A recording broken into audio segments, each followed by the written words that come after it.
Hey guys, it's Kat from the Year of Magical Dreaming. I just finished my workout. I got all my gear. I'm at the East River State Park in Williamsburg, Brooklyn. Right across the water there is Manhattan. And if I wasn't such a tourist myself, I might be able to tell you what buildings they were, but can't help you. So I wanted to vlog today. I wrote about it in my Dream Bomb, this concept of questioning our beliefs. Sometimes we have these stories that we sort of just carry around with us, whether it's I'm not good at public speaking, or I'm not really dateable material, or just these things that we say all the time. I'm trying to think of good examples.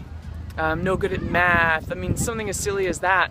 But it's just that we constantly say these things over and over and over again, and we do so much so without any conscious awareness or thought. And what happens is when we're constantly saying those things, obviously they're getting ingrained in our head, so that those beliefs end up being our story, our life. So questioning the beliefs is important, but more so is questioning the origin. Is really going back to find the origin of where that belief came from. And some of these are really legitimate beliefs. Let's say as a child you were attacked by a dog. You might still be, even as an adult, very afraid of dogs. Or let's say something even more serious. You were attacked by a man or a teacher, or it's something, very serious. We develop these beliefs oftentimes up until the age 8 or 9, and then we just use those beliefs as this is who I am, or this is how I am, all through our adult lives. And the thing is that we can actually go back to that origin, that day when it occurred, and rewrite that story. And sometimes that can be very scary, obviously, going back to that moment where you might have been victimed, and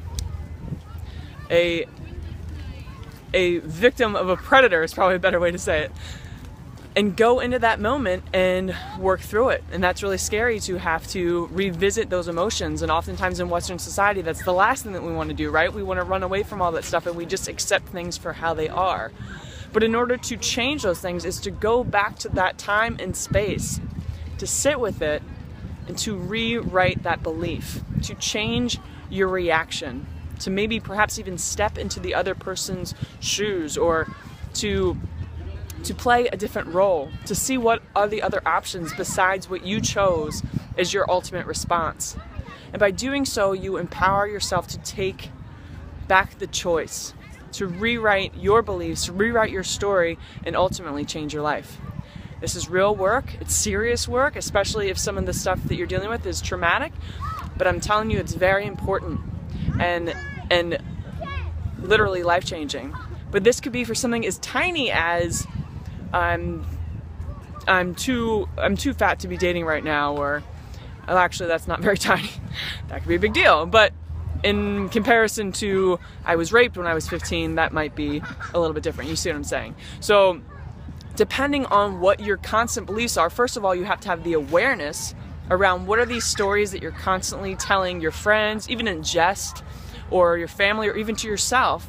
Start seeing those stories as they come out of your mouth, and really start to question them, not only what you're saying, but where they started. What was the incident, or what were the set of incidences that began this? Is this a dialogue or a mantra that you picked up from your parents? Is this something that your older brother or sister used to say all the time? So really start to I don't want to say diagnose, but really start to dissect is the word I'm looking for. Dissect these things so that you can take control, you can feel empowered, and you can start over, start fresh with a new story. All right, guys, that's my riff for today. Hope all is well, and enjoy this sunshine. We'll talk soon. Bye.